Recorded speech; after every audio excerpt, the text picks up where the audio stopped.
Hey everyone, Richard here, Metal Fan, bringing you guys a new video, and this is going to be a video of my CD collection update. I haven't done one in a while, and yep, I've gotten a lot of stuff since the last one, and yeah, I figured I'd show you guys this one, all the stuff I got. Blech. Yeah, let's get started. First one, we have Constricting Rage of the Merciless by Goat Whore. I mean, I am legit obsessed with this record, but then again, I really love Goat Whore, and it's really fucking awesome. And yeah, I think this is a really good album. Next one, we have another great album from this 2014 I really enjoyed, and that is Once More Around the Sun by Mastodon.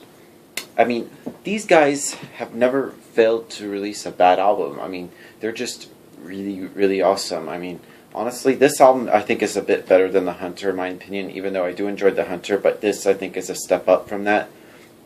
And yeah, this is a really good album. The next one, I didn't buy this album. This album was actually sent to me from the band I'm going to show you. And that is, this is a very rare CD I actually have. Left Floating in the Seas by Year Since the Storm. I actually asked if they had any physical copies left, and I asked if I could have one. They said sure, and they sent me this. And this is a really good album. This album, I believe, came out self-released by the band, since there's no label on the spine or on the back. This came out in 2009, and this is a pretty good album. Like, I still really need to get their debut full-length album, Hopeless Shelter, and the To the Clouds EP, which I asked if they're anywhere, and there's no copies left. But if anybody actually has the To the Clouds EP or knows where I can get it from someone or anything, please let me know, because I have no idea. But yeah, good album. Next one, this album's actually 10 years old this year, or 11 technically, and that is Through the Ashes of Empires by Machine Head. A really awesome album. This is kind of like the return form of Machine Head, since the last two albums had a bit of the new metal rap thing, whatever the fuck. Next up, we have a classic from this band. This came out in 2006. We have Thornography by Cradle of Filth. I finally own something from this band. I've been wanting their shit for a long time, and I finally own a CD from them. It's a really good album. And I know that these next few are 2014 albums. Right, next one, I'm gonna get a lot of shit for this, but I don't really care. I really enjoyed this album a lot. The Hunting Party by Linkin Park. I think this is a really good album. This album is pretty much way better than our last two albums, that's for sure. It feels like a return of something I would hear from like Hybrid Theory or Meteora. It's a pretty good album. I really enjoyed the first album. They actually have guest appearances, like they have legendary rapper Rakim on Guilty All the Same, Paige Hamilton from Helmet, Darren Malakian from System of a Down, and Tom Morello from Rage Against the Machine. It's a pretty good album, so yeah, give me shit. I like this album. Next one is one from a classic band, Omnipresent by Origin. This album fucking slays. I really enjoyed this album a lot. But then again, I really enjoy Origin. Next up, we got Cannibal by Wretched. I mean, pick this up if you like really good death metal. Now, this album isn't even metal related or even close to metal, but I still fucking bought it anyway because I needed it and I wanted it, and that is Weird Al Yankovic's new album, Mandatory Fun. This album is absolutely hilarious front to back, and if you love parodies of Pharrell's Friday, which I fucking hate, and that really shitty Imagine Dragons song, whatever it's called, he actually makes it better than the originals, and I really love that they did. That's what I call polka, where he did like a polka melody of Miley Cyrus's Wrecking Ball and One Direction's What Makes You Beautiful. I thought that was hilarious. This is a pretty hilarious album, and this album I was looking forward to for a long time, and that is the new album from Suicide Silence, You Can't Stop Me. This is actually the first album with Eddie Hermida on vocals. This is a really good album. This is probably their best album since The Cleansing, in my opinion. I really love the guest appearances on, I believe, they have Control featuring George Corpse Grinder Fisher from Cannibal Corpse, and Greg from Dillinger Escape Plan, which I forgot what song he sang on. This is a pretty good album. Next one, you'll probably get a lull for this. This album came out years ago in 1982. Twisted Sister, Under the Blade.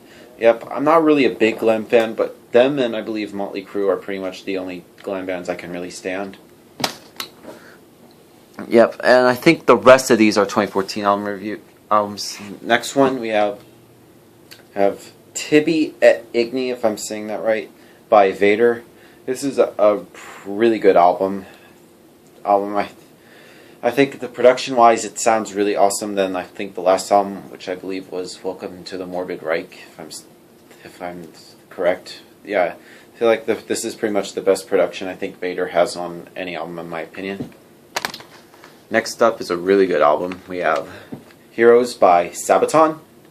I think this is a really great album. It's just really melodic. It's epic as fuck, but then again, it's every Sabaton album, and I'm really glad I had this album. Next one, you're probably gonna get a crack at this, even though I really like these guys a lot, and that is Body Count with their new album Manslaughter. So yeah, give me shit all you want.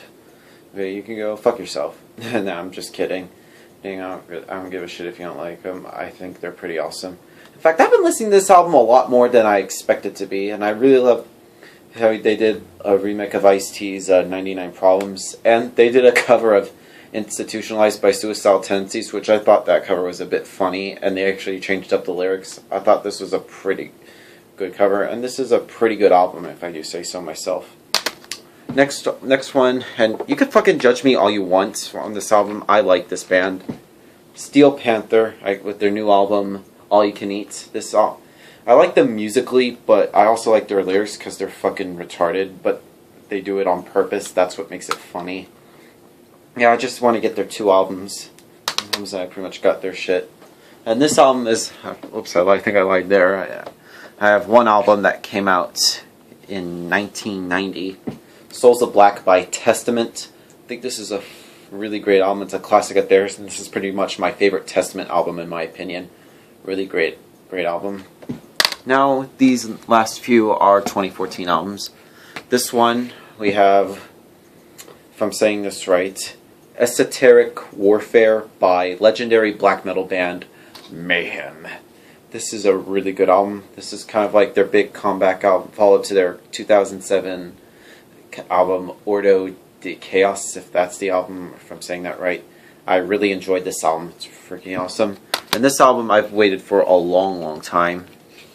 War Eternal by Arch Enemy. I think this is their really great album. This is the first album with two new members, Elisa Whiteglass and Nick Cordell. Elisa Whiteglass, you know, formerly of The Agonist, because a lot of people were shocked when Angela Gasso has stepped down from the band to be their manager. And Nick Cordell, who used to play for Arsis. I think this is a pretty good album. This is pretty much their best album, I believe, since Doomsday Machine. And this is a pretty good album. Next up, we have Titan by Septicflesh. I think this is a really great album.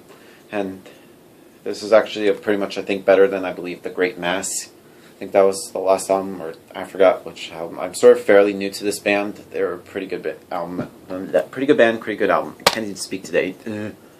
This one, we have Elements of the Infinite by Elysian, if I'm saying that right. Yeah, I mean, I've been hearing a lot of hype for this album, and when I heard this album, wow. Honestly, I think this album could be probably in my top 10 albums. If it's not in my top 5, this probably would be in the top 10 albums of 2014. That's just a spoiler alert, not definite. Next up, we have an album from Metal Legends, Judas Priest, Redeemer of Souls. Yep, this album sounds pretty much like old school Judas Priest, and I fucking love this album. This is the first album without KK Downing, since he retired from the band in 2011, and they were with a new guitar player, Richie Faulkner. This is a really good album. Like I said, sounds like old school Judas Priest. And the last CD, we have Inferno by Marty Friedman. For those of you who don't know, he used to play for Megadeth. And this is a pretty good album. It has a lot of guest appearances, like they have Jason Becker and David Davidson from Revocation and Alexi Laiho from Children of Bodom. This is a pretty good album. So yeah, that's basically my little CD update for you guys. So yeah, thank you guys for watching. Hope to see you guys later. Keep it metal.